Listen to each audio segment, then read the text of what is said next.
Je vous remercie, frère Jean Macaire, pour cette occasion que vous me donnez de pouvoir m'adresser aux différents auditeurs. Je salue ces auditeurs qui suivront cette interview, en particulier nos frères et sœurs de la communauté famille chrétienne qui n'habitent pas le pays. Je considère ceci comme une grâce particulière et un moment favorable. Je bénis le Seigneur pour cette occasion en souhaitant que tout se passe bien et que nos échanges soient fructueux. Merci. Merci, Papa Berger. Nous passons aux petites questions que nous avons prévues. La première question: comment la communauté famille chrétienne de Kinshasa se prépare-t-elle à l'arrivée de la sainteté Saint-Père à Kinshasa? Très bien. La communauté famille chrétienne fait partie de l'Église catholique. C'est la conférence épiscopale du Congo et l'archidiocèse de Kinshasa qui ont la responsabilité d'organiser l'accueil du Saint-Père François, qui sera avec nous à Kinshasa du 2 au 5 juillet prochain. La communauté famille chrétienne est une grande association sur laquelle l'Église compte. Nous accompagnons ces préparatifs dans la prière, dans une prière intense. Tous nos membres sont mobilisés pour cela. Nous préparons également cette arrivée par une promesse de présence massive à toutes les activités, à toutes les manifestations qui se dérouleront. Parce que c'est vraiment une grâce particulière pour nous que le Saint-Père vienne au pays après plus de 30 et quelques années depuis que le pape Jean-Paul II est venu. Donc nous sommes là. Un de nos aumôniers est retenu dans l'organisation. À travers lui, nous sommes donc impliqués directement dans tous les préparatifs. Nous y travaillons. Et alors, quel est l'historique et l'impact de la communauté famille chrétienne dans le couple et dans les familles? Bon, vous savez que avec notre Dieu, rien ne se fait au hasard. Le Seigneur a voulu que du milieu des laïcs, comme dirait le pape François, de la périphérie de l'Église, naisse un mouvement qui est devenu une association pour l'encadrement des familles, père, mère et enfants. Nous travaillons de plusieurs manières à travers des activités spirituelles, mais aussi humaines, scientifiques même, à l'encadrement de ces familles. Et l'impact est manifeste parce que depuis que le mouvement a commencé, au départ avec 3 couples, puis avec un seul couple, nous sommes aujourd'hui tout de même à plus de 20 000 familles, pas seulement à Kinshasa, mais au Congo, dans tout le Congo, et aussi dans les colonies congolaises de l'étranger, en attendant que nous puissions entrer dans les milieux non congolais, de l'Afrique, de l'Europe, même de l'Amérique. Donc l'impact est manifeste parce que le mouvement continue à grandir plus de 38 ans après. Donc le travail se fait et nous voyons bien cet impact à travers la joie qui se manifeste dans les familles ainsi que l'engagement des couples et des familles à vivre réellement les valeurs que nous leur présentons. Alors, vous personnellement, est-ce que vous sentez une différence entre la communauté famille chrétienne au pays et celle qui est dans la diaspora? Oui. Il y a une différence. Et c'est à quel niveau aussi? Oui, oui. Il y a une différence à plusieurs niveaux. Notamment, la vie au pays n'est pas tout à fait la même pour un couple congolais que à l'extérieur du pays. Vous savez, au pays, nous sommes portés par nos traditions, nous sommes portés par des valeurs que nous avons reçues de nos parents, de nos grands-parents. Et le milieu africain en général est un milieu qui soutient et qui protège la famille. Quand un Congolais va à l'extérieur, il trouve d'autres réalités. Parlons particulièrement de l'Europe ici. La conception de la famille n'est pas la même. La situation de la famille est perturbée. Et il faut que nos couples ici, nos familles ici, s'adaptent à ces réalités tout en préservant l'essentiel qui est la stabilité de la famille dans le contexte de la parole de Dieu, ce qui n'est pas évident et qui est vraiment difficile. Mais nous sommes fiers de ce que ces couples de la diaspora, comme vous dites, continuent effectivement ce combat de la préservation, de la défense et de la promotion des valeurs familiales à travers leur engagement chrétien. Parce que finalement, c'est ça qui est le plus important. C'est notre engagement chrétien qui ne tient pas compte des petites différences locales et qui, pour l'essentiel, concerne le message évangélique que nous devons défendre et propager. Oui, alors quels sont les conseils que vous pouvez donner à ces couples-là de la diaspora, là où il y a vraiment beaucoup de problèmes au niveau des familles, il y a toujours des disputes par rapport à des réalités sur terrain. Au niveau des enfants aussi, il y a toujours des problèmes parce que les réalités, peut-être du point de vue financier, peut-être du point de vue matériel et autres, et voire même spirituel, ça divise un peu. Et quel conseil que vous allez donner en tant que notre papa, doyen de couple? Oui, le premier conseil consistera à rappeler que il est possible de continuer à vivre ce message évangélique sur toutes les latitudes et face à toutes sortes de problèmes. Le message évangélique, il est éternel. Maintenant, il y a des situations particulières. Il y a la vie du couple, qui a un autre rythme que le rythme africain. Ce n'est pas un problème. C'est vrai qu'un mouvement qui naît en Afrique, venir en Europe, venir en Amérique, peut poser des problèmes au niveau de l'organisation des activités, au niveau de la vie concrète. Mais pourquoi est-ce que les mouvements créés en Europe, en Amérique, ont pu s'adapter à l'Afrique? Pourquoi pas l'inverse? L'inverse est possible. Il suffit pour cela de savoir distinguer l'essentiel et l'accessoire. L'essentiel, c'est que le couple doit rester uni. Le couple ne peut pas se séparer. Le couple doit vivre dans la transparence, dans la vérité. Alors, ils doivent être portés par des activités communes, organisées, sans déranger le rythme du travail par les responsables. En ce qui concerne les enfants, c'est vrai, les enfants ici n'ont pas le même encadrement que chez nous en Afrique. Les enfants ont plus de tendance à une liberté et même à un certain libertinage, compte tenu de ce qu'ils apprennent en dehors de la maison.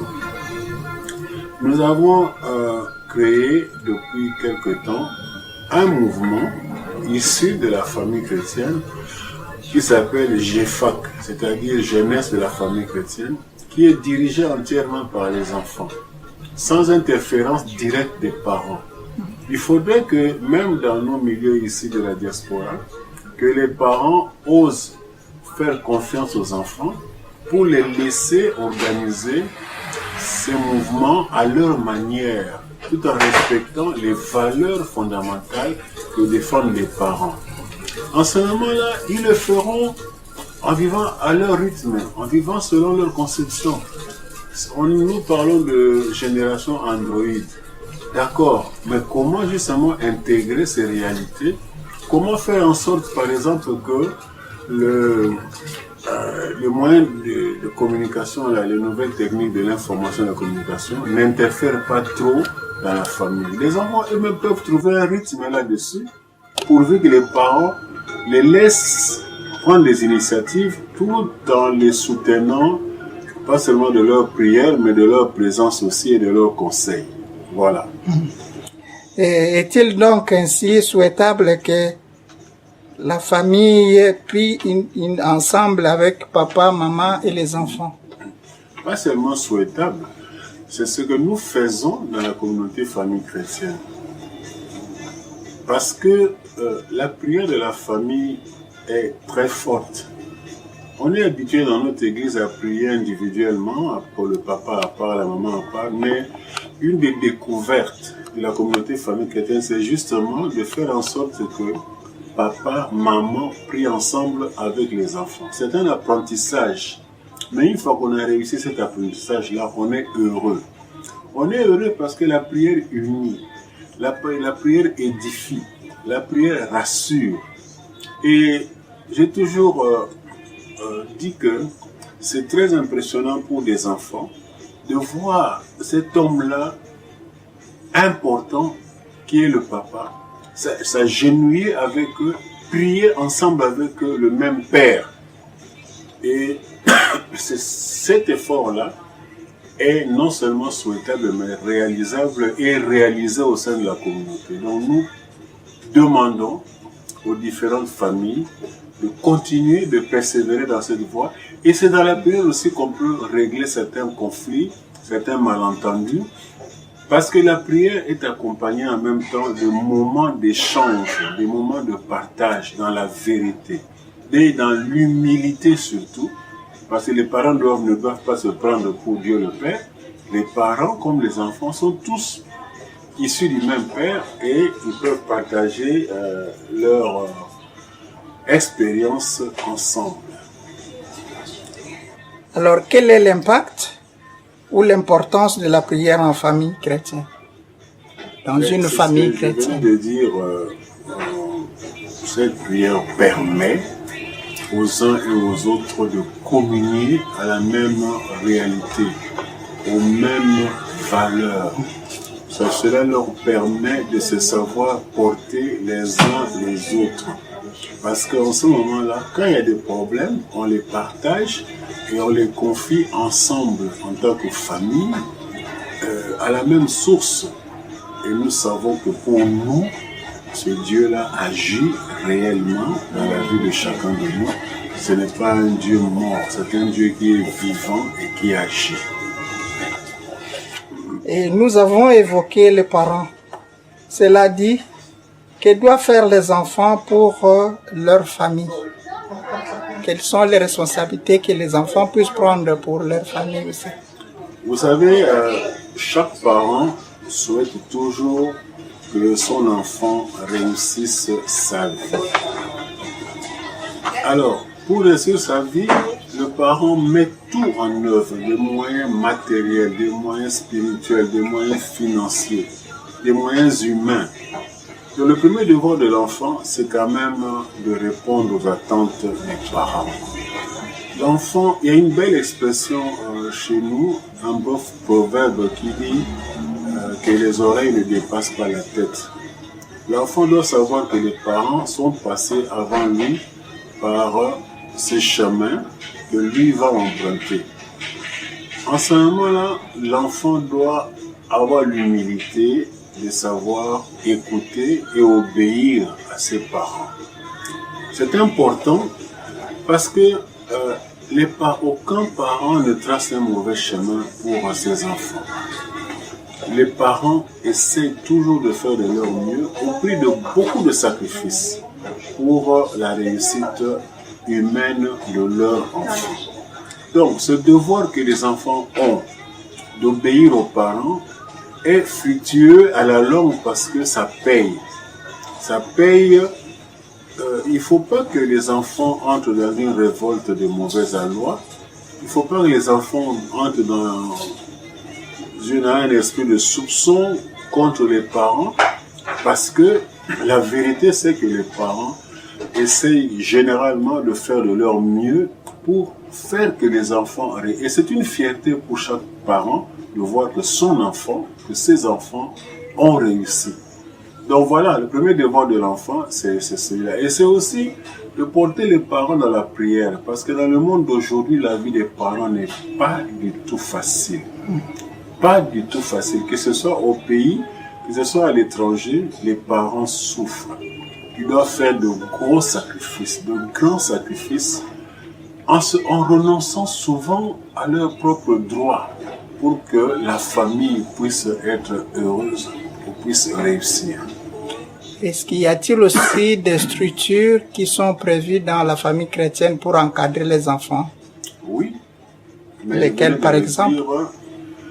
Je venais de le dire, avant tout, c'était une commission d'encadrement des enfants de la famille chrétienne, dirigée par les parents.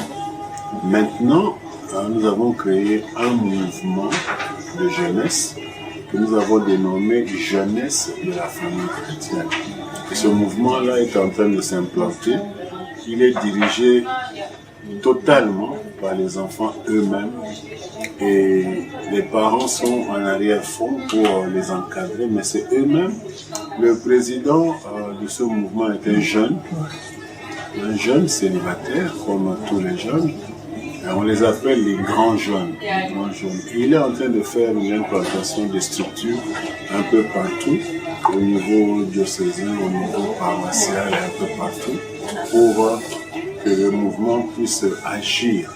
Et ce mouvement est déjà reconnu au niveau de l'archidiocèse de Kinshasa, qui est l'archidiocèse de départ.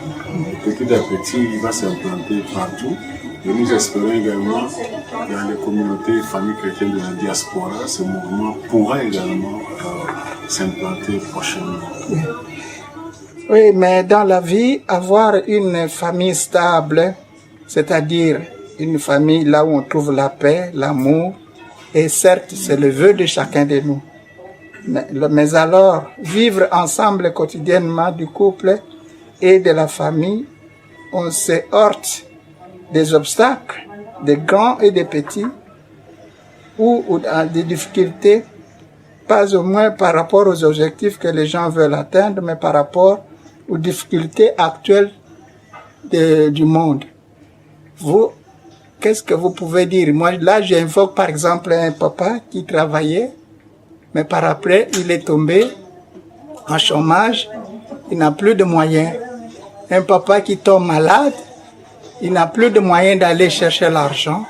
Est-ce que nos mamans, nos frères, sont-ils capables d'encadrer ces pareilles difficultés? Et quels sont les conseils spirituellement que vous pouvez donner par rapport à ces actes-là? Vice-versa, ça peut être l'homme, ça peut être aussi la femme. Cela fait partie des situations que nous considérons comme difficiles, mais qui se produisent de plus en plus compte tenu des problèmes de stress, compte tenu des difficultés réelles dues, comme vous dites, à la situation du monde. Dans notre pays en particulier, il y a le grand problème du chômage dont personne ne connaît le taux exact aujourd'hui. C'est un taux qui fait peur. Alors effectivement, vous avez comme ça beaucoup de couples où l'homme est obligé de démissionner de ses responsabilités par le fait même de la situation qui se présente. Et souvent, c'est la femme qui prend en charge l'équilibre matériel et financier de la famille. Ce qui ne va pas sans poser de graves problèmes au niveau de l'entente, au niveau des réalités vécues quotidiennement. Alors, on a beaucoup de couples qui n'arrivent pas à garder leur stabilité, qui se séparent à cause de ce genre de situation. Mais qu'est-ce qu'on peut conseiller en ce moment-là? On peut seulement rappeler que pour autant qu'on se soit marié en connaissance de cause, on doit être prêt à accepter le meilleur, tout comme le pire aussi. Et ce n'est pas facile. Ce n'est pas facile, mais il y a beaucoup de beaux témoignages quand même que nous connaissons d'un conjoint qui continue à s'occuper de sa conjointe ou l'inverse, comme vous avez dit, quelle que soit la situation, où ils essayent de tenir le coup ensemble, en se débrouillant, tant bien que mal, et finalement, où ils arrivent à prouver que l'amour est quand même au-dessus de toutes les difficultés qui peuvent être rencontrées. Et quand l'amour est là, ces difficultés peuvent être gérées d'une manière responsable. Oui, mais à propos de l'Institut supérieur de la famille, il était dans la liste des institutions non valides selon le ministre de l'Enseignement supérieur et universitaire. Qu'en est-il aujourd'hui? Oui, c'est un fait regrettable, totalement regrettable, que l'Institut supérieur de la famille du couple ait été repris sur cette liste-là. Apparemment, c'est dû simplement à une méconnaissance du rôle de cet institut. C'est quand même le seul institut en Afrique centrale qui s'occupe de former les conseillers conjugaux et familiaux et qui organise des activités pour l'équilibre de la famille. Nous avons eu des contacts utiles avec le ministre de l'Enseignement supérieur qui nous a garanti que cette erreur-là sera corrigée assez rapidement, étant donné l'impact du travail que produit cet institut. Regardez, on vient d'organiser par exemple un symposium sur la famille, ensemble avec l'université catholique du Congo. On vient d'organiser une rencontre importante sur la grave question de la dot. Mais on est les seuls qui peuvent faire ça comme ça. Le ministère de la Justice était représenté, le ministère de la Famille était représenté. Donc, considérons ça comme un incident de parcours et que dans les jours à venir, dans les semaines à venir, cette erreur pourra être réparée et que nous pourrons continuer notre mission au niveau de l'Institut supérieur de la famille et du couple. Alors, il y a une question, c'est par rapport à la collaboration d'ENA, le Forex. Peut-il être en contact direct avec le discernement ou le BCP qui peut prendre les contacts avec le discernement, ou soit ils peuvent aller directement contacter le Forex pour avoir un peu de précision par rapport à cette situation? Bon, l'association est organisée. Nous avons pas seulement les statuts, mais également un règlement d'ordre intérieur qui organise ce genre de questions en respectant la hiérarchie. Un mode d'affermissement est créé par le discernement sur demande de responsables locaux que sont le berger de communauté locale, le berger coordinateur de poule, qui font rapport et le discernement approuve. Donc, suivant le parallélisme des formes, le contraire se passe également de la même manière. Avant le discernement dissolve un ordre d'affermissement, les choses doivent être vérifiées au niveau local par les responsables à travers la structure Forex, qui est la commission de formation, de réflexion et d'expansion, dont c'est les attributions. Donc voilà comment les choses doivent se passer, et jamais dans l'anarchie, jamais dans le désordre. Mais je crois que il y avait une question qui m'a été demandée. Est-ce que vous pouvez estimer un peu partout dans le monde la famille chrétienne, la communauté famille chrétienne est représentée dans combien de pays par rapport à 5 continents? Alors, je dis au pays, nous sommes dans tout le pays. En Afrique, nous sommes en Afrique du Sud, dans plusieurs villes, en Angola, à Luanda, Cabinda, Congo-Brazzaville, à Pointe-Noire et bientôt à Brazzaville. Nous venons de remettre les pieds au Gabon, à Libreville.